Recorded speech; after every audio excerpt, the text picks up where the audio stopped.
capture, because I don't even know what's going wrong or what's going right now. I'm trying to act like I know the game right now, this podcast and stuff. All right. So it look like five. It's an issue. Refreshing page. What issue could it be? Let me check the young Twitter. Twitter. See what it's looking like on here too.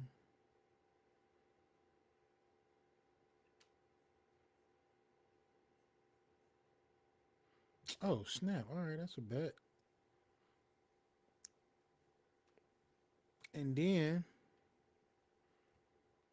I don't think Facebook would be all right, but all right, we good. Facebook, man, I am live. What is going on? The Ramon Dixon Experience. It's been forever since I had the opportunity to just kind of hang out, kick it with everybody, and been trying to figure out this whole process and the whole setup and so forth. It is a lot. I'm telling you right now, it's a lot. So just cooperate with your boy. Anyway, so just wanted to kind of give y'all an update. I know it's been forever and a half since I've had an opportunity to do some type of setup and some type of process. I still have no idea what I'm doing, but I'm just trying to simplify it so I can just be able to chop it up with people overall, right? So the first question will more likely be, "How is life?"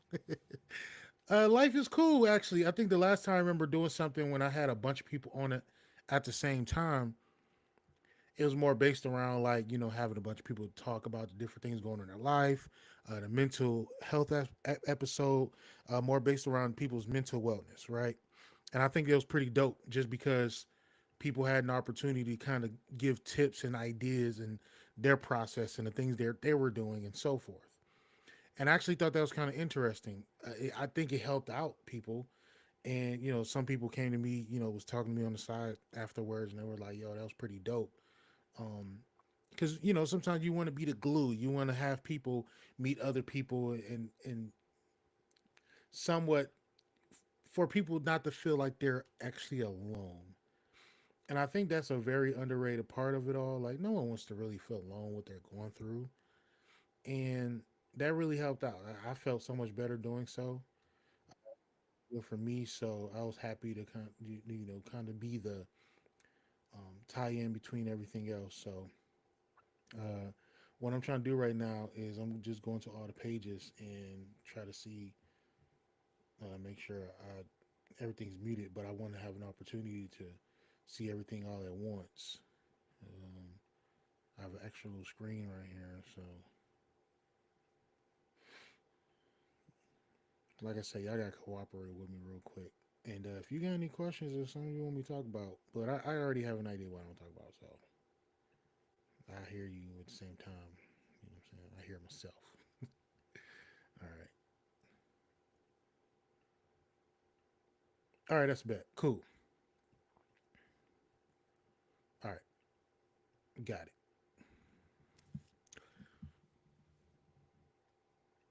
So one of the main things I want to talk about is how the last month and a half for me has been crazy. It's been insane. Um, One of the major things that I really was looking forward to was the final Boston, which was June 1st, was a bridal extravaganza here in San Antonio. The interesting part about living in San Antonio over the last 3 years is I still have the relationships that I have in Houston.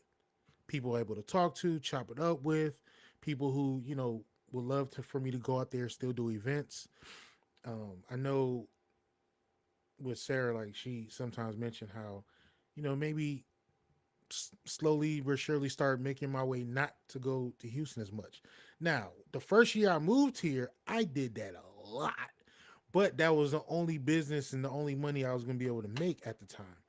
And I thought it was going to be ridiculous. Like, let's say someone offering me an event, and I'm making between $500 to $700. You think, well, all right, I'm gonna sit home and not make that money? Like, I think the perspective is I used to work in restaurants. Matter of fact, I was at one point I was working at two restaurants at the same time at the airport in Houston. both jobs making under $10 an hour. So think about it. My paychecks were at least between 70 and 80 hours between both jobs. And them checks was out here cheeks compared to what I can do now. What I can do for one event just paying me straight up. Matter of fact, me doing an event for someone else straight up. That was a week or 2 week. No, that was 2 weeks of paycheck when I was working in restaurants. So the way I view it is, look, the biggest inconvenience is just driving to Houston. And matter of fact, I wouldn't even drive to Houston if I was living in Austin. Because the problem with Austin is you gotta go down 290. And the problem with 290 is you gotta make a lot of stop and starts because you gotta drive in the middle of Yeehaw. And then you be like, all right, I'm going 75. All right, now I'm going 60. Now I'm going 55. Now I'm going 35. Now I gotta go 25. And a little town that you gotta be out here on your P's and Q's. I go 25 so much, I'm going 24. I might go 20, but that looks a little too slow. You know what I'm saying? Like that's how. And so me going from San Antonio to Houston, I'd be able to just drive right through, go down 10. You get hit between 80 and 75 if you want to be safe. And some people like to go between 85 and 90 because why? They can. It's Texas. That's just how the game rolls, right? But with that being said, so I was able to do that and had probably one of the busiest months and a half that I've had probably since the pandemic. And I've had a lot of busy months, but this was purely DJing, right? And working for myself has been great. Now it's been a process, but I think fundamentally I've been able to work on some of the things that was really being ignored when I was busy all the time working for Marriott, the Marriott Marquis or Bush Airport for SSP America and HMS Host. So it's one of those things where I can really appreciate how far I've come, but also at the end of the day, like I'm very proud of how far my wife has come because it's crazy. This month we will be knowing each other for 10 years, and then I add on top of that, this month actually is 20 years ago I graduated high school, and at the same time this month 6 years ago I proposed to my now wife, which by the way that was one of the most uncomfortable things I've done in my life. And I don't eat eggs. And I remember I ordered something where it was eggs in my breakfast burrito, and I opened up this see eggs. I literally just like hesitate, like I froze, and that's crazy because not a lot of things make me free. Well, a lot of things make me freeze. Like I don't trust people with guns. What else? Conflict. When things about to get crazy because I don't trust people. I don't like being around drunk people, especially drunk people especially like white people that might be cool, but they get drunk and get a little too comfortable and start calling you brother, and they want to really confess some things. You be like, please just don't tell me I'm crazy, because now I have to respond. Like I don't want to do all that. But anyway, back to our son. So, yeah. Anyway, so it's been crazy.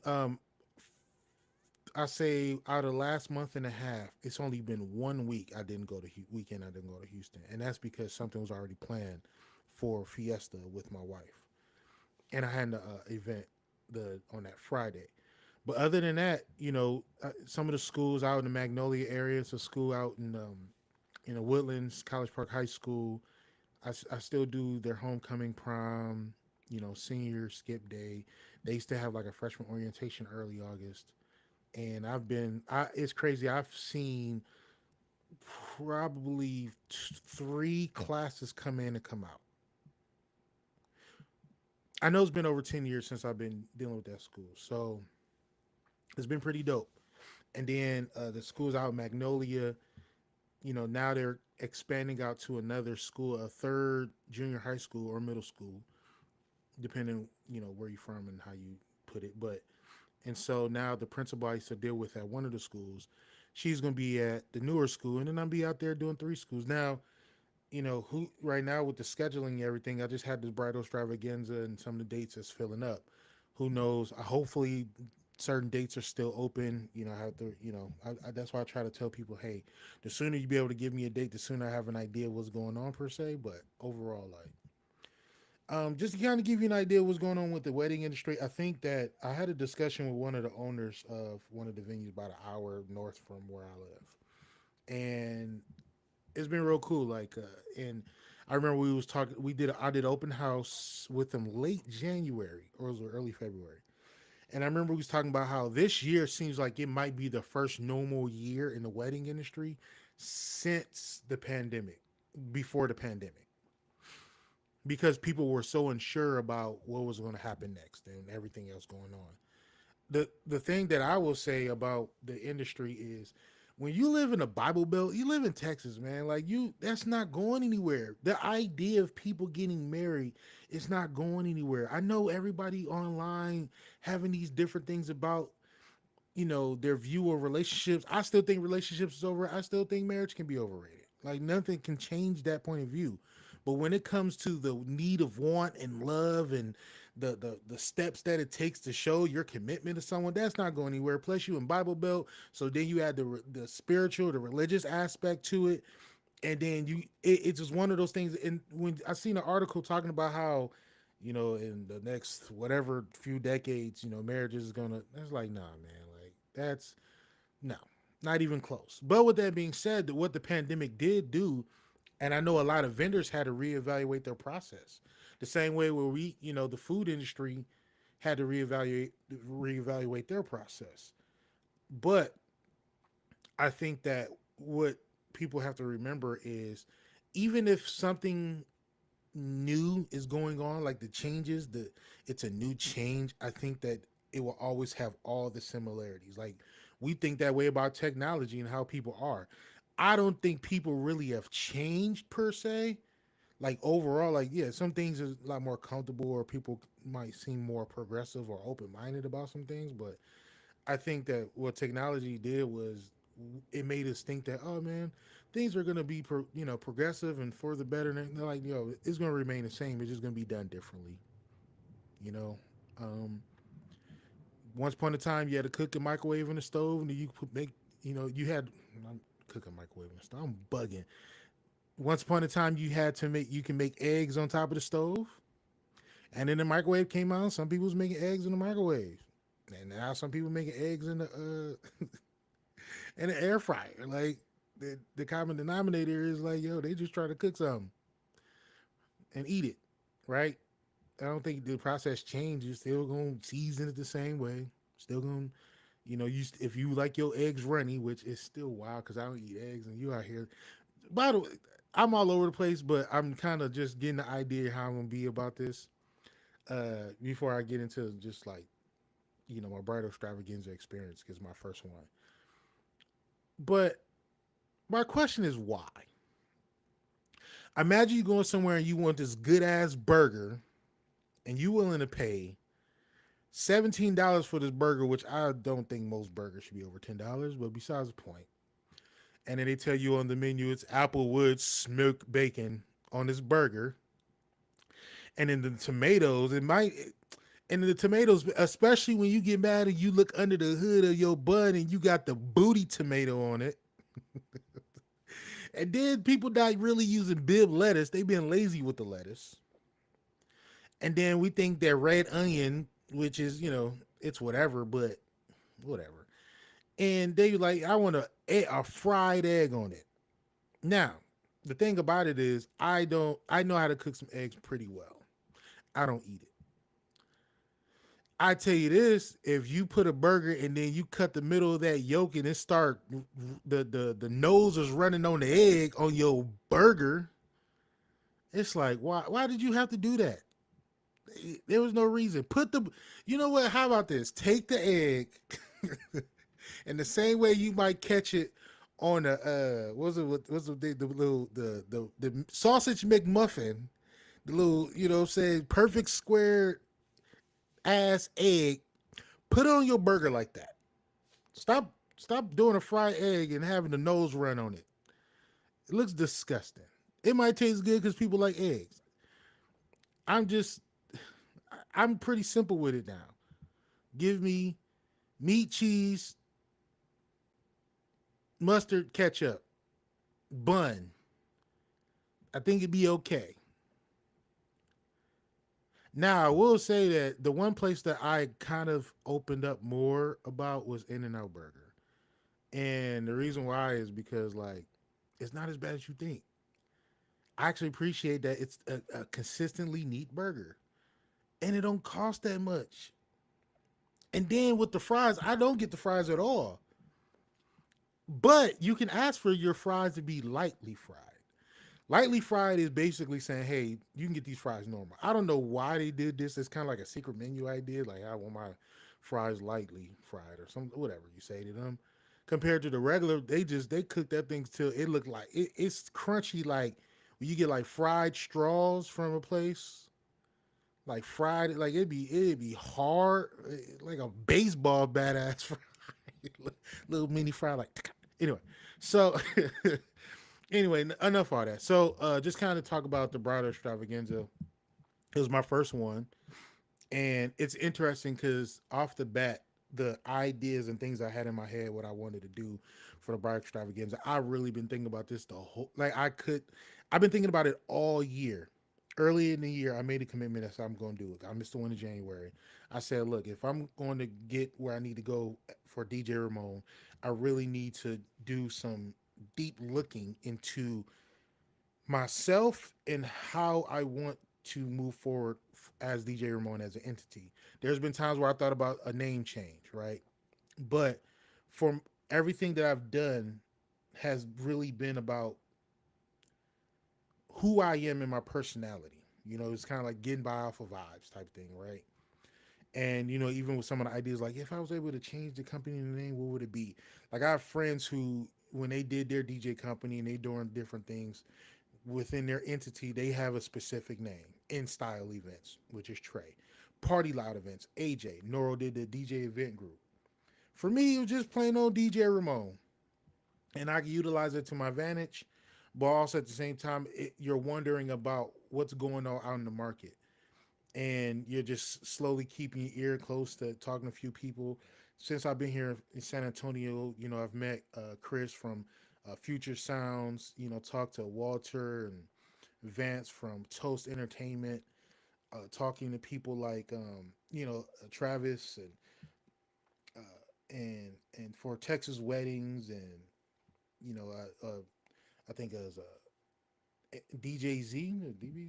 I'm trying to think of is event group here in San Antonio and just kind of get a feel where they are because like for me it's really just me like my health and my sanity and my availability is what makes me where I am like in every way possible. And I know that probably can't go on for much longer. And it's crazy because even when it comes to when I was doing the setup and breakdown, my mom was able to pull up for pick me up because I didn't want to do all that parking over at the Henry B. Gonzalez Center. And at the same time, Sarah picked me up because your boy was exhausted, and I kept the car at the house after my mom dropped me off the day after I was done with the bridal extravaganza. But a lot of the different vendors had help. They had a partner. They had other DJs, other entertainers that was part of their process, right? Me, it was all me, myself, and I set up and breakdown the whole presentation. Go hard in the paint 5 hours straight, standing up. I'm very animated, very, the talking I was doing, and I wasn't trying to drink too much water because you got to be like I gotta go pee, but yeah, it's just one of those things. Like imagine catering by yourself where somebody's like, hey, I need somebody to make food for 50 to 100 people. And they want, this specific plate setting. And you have to make like that. It requires a lot out of one person. And people can do that. I have the ability to do that. But I was thinking to myself, like, damn, you know, should I kind of reevaluate my approach about it? I think next time, it'll be cool maybe having, my wife or my mom be a part of that too. But because of the specific vision that I had, what I wanted to do, it was easier for me to push myself through that first. And then when I have an idea about that, then it's easier for me to relay the message of what, I would like for them to maybe pull off or do or how to communicate with people and the whole process. So that's pretty much kind of the idea of it all. Real quick, the NBA Finals about to pull up. You got Indiana versus Oklahoma City. And I think people just enjoy basketball what it is. I think what gets lost in all this, like sometimes, man, like we have to accept the fact that we just want basketball, but in the same breath, we like to see teams function where they don't. There's not. I hate the idea that we just don't know how to appreciate anything, and all I care about is are these teams and their process, does it show some type of competence and consistency? Because everything that has happened over the last couple of decades when it comes to the CBA and the new rules and lockout and the threats of like what the players get paid and how these contracts go and how these teams are formulated and trust the process has always been based around competence. Matter of fact, you know who ended up being really competent until like 2 days ago? The New York Knicks. They were a very competent franchise the way they looked in the process over the last 3 years. When you stumble into Brunson, which I think the Mavs probably wasn't going to sign him regardless because Brunson was probably going to pull up to New York regardless. Like it's just one of those things that's bound to happen. I know people's like, well, they should have kept him and be with Luca, and then the same thing with Kyrie and then them train Luca. But besides the point, it was like that was probably bound to happen regardless. But the Knicks showed some patience and some competence in their process. And then they looked at Tom Thibodeau and was like, yeah, thank you, appreciate it. Got to get you out the paint real quick. Now, unless this is kind of like I heard somebody mention, unless it's kind of like what the Detroit Pistons did with Carlisle before Larry Brown came in, or you look at Indiana Pacers back in the early 2000s, and then Carlisle was I think Larry Bird's assistant coach, and some things happened around that time. You look at what happened with the Miami Heat, where they got Stan Van Gundy out the paint, and then they bring in Pat Riley to be the coach to win that championship in '06. If you have specific situation, or Steve Kerr with Mark Jackson, or you look at what happened with this year with the Cavs, where you know Bickerstaff was with the Cavs and then went to Detroit the next year, and then they brought in Kenny Atkinson to be the Cavs head coach.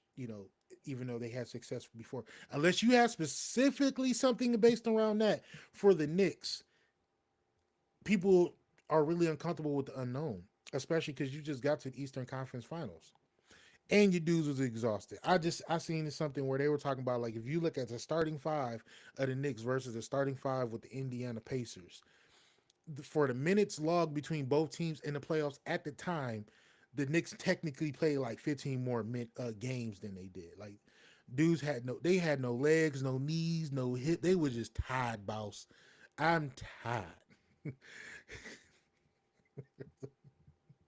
Hot, tired. You tell that lazy anyway. If y'all know the movie Life, but besides point.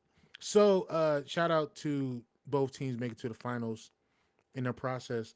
I think it's great for the league because sometimes competence matter. Now, Oklahoma City look like they're more prone to stay consistent compared to the last few champions or teams that got to the finals, like the Miami Heat when they had Jimmy Butler, being an eighth seed, and the Denver Nuggets. They won that 1 year, and then after that, they've been having a tough time. And then the Milwaukee Bucks dealing with after Giannis and them won, and then the Phoenix Suns, same thing when they got to the finals, lost. Like it seems like win or lose, it looks like the Thunder might have better consistency than the last 5 or 6 champions. So that we see how that goes. So I want to do a quick segment that's called "It's Never That Simple" with Ramon. Once upon a time, that used to be the name of the podcast, the show, basically. And what I want to do is kind of add that, and it's never that simple with me. And I just want to make one major thing that's been bothering me for a long time. So on the internet, it seems like because of monetization and people making a lot of money from this, people love talking about black men versus black women, right? And there's some conversations we shouldn't always have in mixed company, but too much money be made, monetization, podcasts, likes, shares, things like that. So people gonna do everything they can, even if they straight up lying or not being honest about their perspective about it. And we did all that. And then at the same time, we complaining about, well, I can't believe we don't come together, and I'm tired of seeing how these things go. And then we accepted the idea that it turned into a balloon popping game. That's how we solved the problem. A balloon popping game. It doesn't matter if majority of black men marry black women, have kids with black women. It doesn't matter if majority of black women marry black men, have kids with black men. Matter of fact, even politically and socially, we are literally think alike in so many different ways compared to maybe other groups. The workforce, where it's more split down the middle. there's so many other things to worry about. But we say, you know what, man, let's turn this to a balloon popping game, and then figure out who's making over $100,000 a year, who's over 6 feet tall, who can, like all the little, the things that don't matter. And I do wonder, kind of just not to be too facetious, what if this was like that during slavery times? Like black men and black women was like, me ain't getting married because, and finding whatever reason for that, or during Jim Crow, or during civil rights, where we find all these excuses not to be with each other. That shit would be wild, wouldn't it? Like, yeah, I don't know. That well, so just once again, thank you for attending. I'm trying to do this every just for half an hour every time I pull up. I don't want this to be an extensive thing. I want people to kind of stick around, listen to all the way at the end. I want to be more engaging. I want people to kind of jump on, have some fun, kick it with your boy, and then they be able to tell their friends, to tell their friends, to tell their friends, to kick with your boy. Just a side note, I still do outside of DJ. I'm still working on some things for like Delon Jonet. Some of y'all have seen me wear the shirt with the little barcode thing at the bottom. It's pretty dope. That's my middle name. Some people, I have a lot of the artist friends that I have and work with that, I don't live anywhere close to them, but I'm constantly sending stuff. And, for example, people are doing full projects, or people are doing where a lot of the beats I made was heavy on a project. And so I like to first let them dudes know I'm proud of them. And I know it can be a little frustrating for me because it's like, yo, man, you just got to put the shit out, y'all. We have all the freedom just to put music out. We ain't got to worry about no label. We ain't got to worry about no 360 deal. We ain't, I understand we got to do some promo. We got to get people excited. Sometimes the classic back in the day thing was like, you just got to put the music out. And then because that's it's no different than when you're trying to start a business. You can try to perfect the operational part of your business, and that's understandable. Be prepared for whatever happens. But guess what? You got to do first. You probably got to get your LLC or DBA, or even before you did DBA. Before you do that, just start your business. Just start. Just take that step forward. Put it out there, and then you figure out as it goes. Trust me. Like I'm saying from personal experience, I am a very measure 10 times, cut once person. I might cut 10 times. I might measure 10 times and cut once, and 20 times and cut once. I roll like that for everything. Even now, it's hard for Sarah, for me. It's hard for Sarah to get me to buy clothes. I can have money saved up, have a few bucks to do something. Like, why don't we just get this? When you need to get this. The only thing I'm willing to go out the way to get is maybe some new tank tops and some new drawers, because none feels better than a fresh pair of underwear, fresh draws for your balls. But other than that, my advice for all of them, like I'm dealing with the same thing with content right now overall, and I think a lot of the beats that I have, I think everybody should hear because they should hear how dope your boy is. Right, like real shit. Like I does this. Like music has slowed down as a DJ. The way I listen to everything, and an idea. Sometimes my ideas don't always come out. I just want to hurry up and put it in the FL studio and then send it out, and then hopefully somebody can expand the idea that I had. But the start of the fact that I actually sent it out means something to me because I'm like, well, I'm glad I did that because that would have been just sitting on the shelf. So yeah, man, I'm back here. It's the Ramon Dixon Experience, formerly known as "It's Never That Simple with Ramon." And you know why? Because it's always never gonna be that simple with Ramon. So I hope y'all just enjoy the first thing that I'm doing in a very long time, and trying to get this live all at the same time. Let me look and see how this goes. I was looking. I mean, I got 5 views on that one and a couple views on that one. I don't know if anybody comment. That well, it happens, right? You gotta start somewhere. So yeah, y'all take care. Y'all be safe. Say no to drugs. Wear a condom and get money.